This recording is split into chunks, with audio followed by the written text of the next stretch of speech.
ప్రభుత్వం కూడా చాలా కీలకంగా శివబాలకృష్ణను ఒక పావులాగా వాడి వెనకాల ఎవరెవరు ఉన్నారు, ఎట్లాంటి అవినీతి అనకొండలు ఉన్నాయి అన్నది చాలా కీలకంగా ఇప్పటికే ఇన్ఫర్మేషన్ సేకరించిందేమో, బట్ రివీల్ చేయడానికి ఇంకా టైం పట్టుద్దేమో, వాళ్ళంతా అలర్ట్ అవ్వడానికి అనుకోవచ్చు. ఎన్ని వేల కోట్ల రూపాయలు ఎక్స్పెక్ట్ చేయొచ్చు? అండ్ దీంట్లో ఏసీబీతో పాటు ఇంకా ఈడీ ఇన్వాల్వ్మెంట్ కూడా మనం ఎక్స్పెక్ట్ చేయాలి. ఎందుకంటే ఒక మనీ లాండరింగ్ చాలా కీలకమైనటువంటి అంశం. 10 ఏళ్ల నుంచి ఎట్లాంటి అక్రమాలు జరిగినాయి, మరి ముఖ్యంగా గతంలో బీఆర్ఎస్ పార్టీ అధికారంలో ఉన్నప్పుడు చాలా కబ్జా ఆరోపణలు వచ్చినాయి, చాలా వరకు కబ్జాలు జరిగినాయి. కబ్జాలకు క్లియరెన్సులు కూడా ఆ రోజు అధికారులు ఇవ్వడం జరిగింది.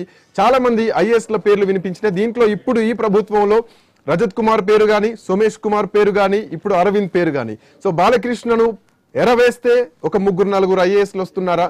వీడి వెనకాల ఒక భారీ మాజీ మంత్రిగణం ఏమైనా ఉండొచ్చా? ఎట్లా చూడాలి ఎపిసోడ్స్ ని? నెక్స్ట్ ఎంక్వైరీ ప్రాసెస్ ఎట్లా ఉండొచ్చు రవిచంద్ర? అయితే ఇప్పటికీ ఒక ఎపిసోడ్లో శివ బాలకృష్ణకు సంబంధించిన ఎపిసోడ్ కాస్త ముగిసిందని చెప్పుకోవచ్చు. కొద్దిసేపు పక్కకు పెడితే ఇక నుంచి ఐఏఎస్ ఆఫీసర్లు వస్తారు. అందులో ముందుగా అరవింద్ కుమార్ని పిలుస్తారు.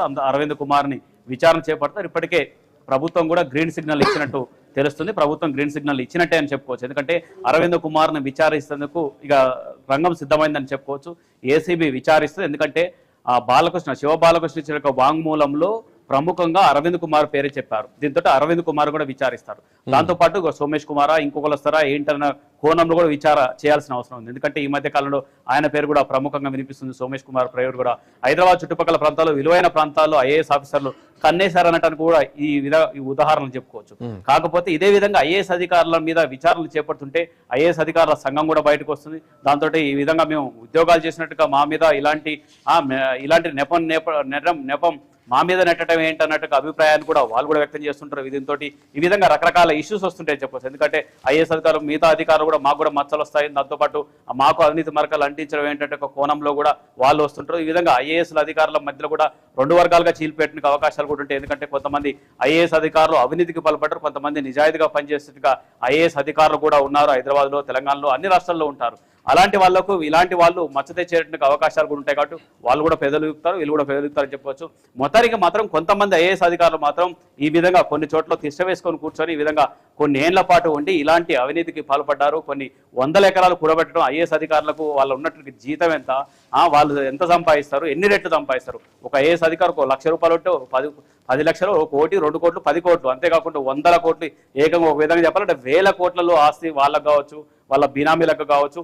ఈ విధంగా ఉండటం ఎంతవరకు కరెక్ట్? ఈ విధంగా కూడా దీని మీద కూడా ఫోకస్ పెట్టడానికి అవకాశాలు ఉన్నాయి. అంటే శివబాలకృష్ణ ఇండైరెక్ట్ గా ఇచ్చారు. శివబాలకృష్ణ నార్సింగ్ ప్రాంతంలో విలువైనటువంటి ప్రాంతంలో అక్కడ 2-3 ఎకరాలకు ఎక్కడైతే ఏం జరుగుతుందంటే ల్యాండ్ కన్వర్షన్ సమయంలో కావచ్చు, ఎందుకంటే ల్యాండ్ కన్వర్షన్ చేయడానికి అవకాశం లేనటువంటి ప్రాంతంలో ఇస్తుంటారు.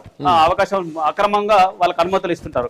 దాంతో వీళ్ళకు కూడా ఈ రియల్ ఎస్టేట్ కంపెనీలు రియల్ ఎస్టేట్ లేఅవుట్ వేసేట వాళ్ళకు కూడా తొందరగా పని అయిపోతుంది. దాంతోపాటు అమ్ముకొని సొమ్ము చేసేటువంటి అవకాశం. ఒక భూమి కొందరు ఏం చేస్తారు, ఒక్కొక్కరి దగ్గర సేకరించిన భూమిని పెద్ద ఒక 100 ఎకరాల దాకా సేకరిస్తారు. ఆ తర్వాత అనుమతులు తీసుకుంటేందుకు ఎక్కువ రోజులు పట్టింది అనుకోండి, వాళ్ళకు వడ్డీల మీద పడటం, దాంతో ఇబ్బందులు, ఈ విధంగా బ్యాంకు లోన్లు ఇవన్నీ చాలా చిక్కులు వస్తాయి.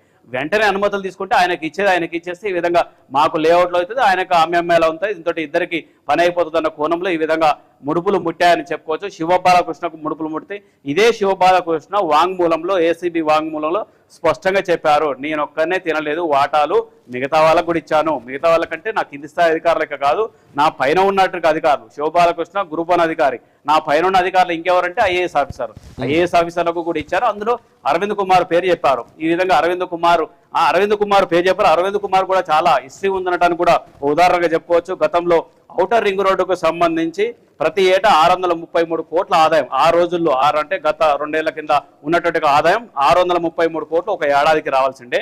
అలాంటి దాన్ని ఒక ముంబై కంపెనీకి 246 కోట్లకే కట్టబెట్టారు. అంటే ఈ విధంగా ప్రభుత్వ సొమ్ము, ముఖ్యంగా జనాల సొమ్ము ఎంత ముబ్బడిగా ఒక సంస్థకు, ఒక కంపెనీకి, ఒక ప్రైవేట్ యాజమాన్యానికి ఈ విధంగా కట్టబెట్టడాన్ని చూస్తుంటే దీన్ని బట్టి అర్థం చేసుకోవచ్చు మన అరవింద్ కుమార్ ఏ స్థాయిలో ఎంతవరకు వెళ్తారు, ఆయన చేయబడితే ఏ విధంగా ఉంటుందన్న ఇదొక ఉదాహరణ కూడా చెప్పుకోవచ్చు. అంతేకాకుండా శివబాలకృష్ణ చెప్పినట్టు వాంగ్మూలం కూడా ఆయనకు వర్తిస్తుంది, ఆయనను దీన్ని నమ్మొచ్చు అనే విధంగా కూడా ఉందని చెప్పుకోవచ్చు. అంతేకాకుండా అసలు అరవింద్ కుమార్ ని విచారణ పూర్తిస్థాయిలో చేస్తే ఇప్పటికీ శివబాలకృష్ణ దగ్గరనే 1000 కోట్లు అంటే మరి ఆయన దగ్గర ఎన్ని కోట్లు ఉన్నాయి, దాంతోపాటు ఎన్ని ఎకరాల భూమి ఉంది, ఇంకా ఆస్తులు, స్థిరాస్తులు కావచ్చు, స్థిరాస్తులు కావచ్చు, ఇవన్నీ చూడాల్సి. రవిచంద్ర దీన్ని ఇంకొక లైన్ లో మనం ఆలోచిద్దాం. ఎందుకంటే